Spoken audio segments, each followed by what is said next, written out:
नमस्कार, आप लोग देख रहे हैं सारसा नाउ और मैं हूं आपके साथ संदीप मिश्रा। झारखंड में जेपीएससी और जेएसएससी भर्ती परीक्षाओं में कथित अनियमितताओं को लेकर चल रहा छात्र आंदोलन अब निर्णायक मोड़ पर पहुंच गया है। रविवार को सरकार और छात्र प्रतिनिधियों के बीच दिन भर कई दौर में बातचीत हुई, लेकिन तमाम कोशिशों के बावजूद आंदोलन खत्म करने पर सहमति नहीं बन सकी। छात्रों ने साफ कर दिया है कि वह अपनी प्रमुख मांगों पर लिखित और ठोस कार्रवाई चाहते हैं और इसी वजह से आज यानी 10 अगस्त को विधानसभा मार्च का ऐलान पहले से ही तय कार्यक्रम के मुताबिक किया गया है।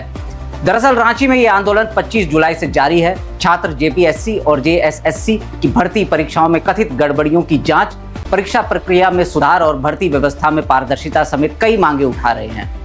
रविवार को सरकार की ओर से छात्रों के साथ बातचीत का एक और दौर हुआ। सरकार का दावा है कि छात्रों की करीब 98% मांगों को स्वीकार किया जा चुका है।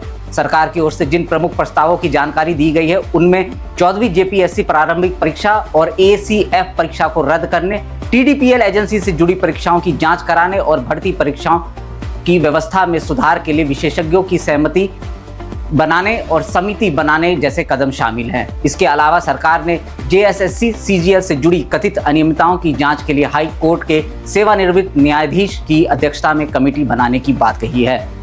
परीक्षा में वित्तीय अनियमितताओं के आरोपों की ईडी से जांच की सिफारिशें और मामलों की सुनवाई के लिए फास्ट ट्रैक कोर्ट का प्रस्ताव भी सामने आया है। लेकिन सबसे बड़ा गतिरोध जेएसएससी सीजीएल की सीबीआई जांच को लेकर है। छात्रों की मांग है कि जेएसएससी सीजीएल समेत संबंधित मामलों की स्वतंत्र सीबीआई जांच कराई जाए। वहीं सरकार का कहना है कि सीजीएल परीक्षा न्यायिक निगरानी में हुई थी और इस स्थिति में राज्य सरकार सीधे सीबीआई जांच का आदेश देने की स्थिति में नहीं है। यही वह मुद्दा है जिस पर रविवार की बातचीत में भी अंतिम सहमति नहीं बन सकी।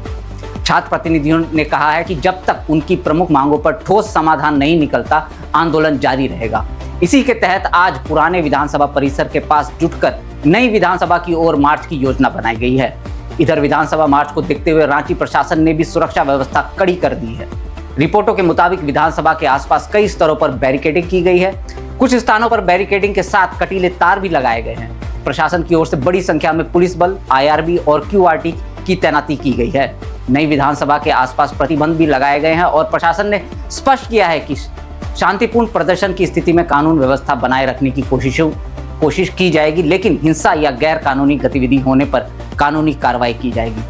वहीं आंदोलन के प्रमुख चेहरों में शामिल देवेंद्र नाथ महतो 2 अगस्त से भूख हड़ताल पर हैं।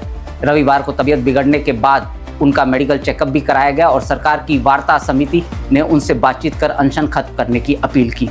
इसी बीच रविवार को जेपीएससी के 3 सदस्यों के इस्तीफे की भी खबर सामने आई। राज्यपाल ने इन इस्तीफों को स्वीकार कर लिया। जेपीएससी से जुड़े कथित अनियमितता के मामलों की जांच पहले से चल रही है, यानी फिलहाल तस्वीर साफ है। सरकार का दावा है कि ज्यादातर मांगे मान ली गई हैं और जांच व सुधार के रास्ते खोले जा रहे हैं, लेकिन छात्र सीबीआई जांच समेत अपनी प्रमुख मांगों पर पीछे हटने को तैयार नहीं है।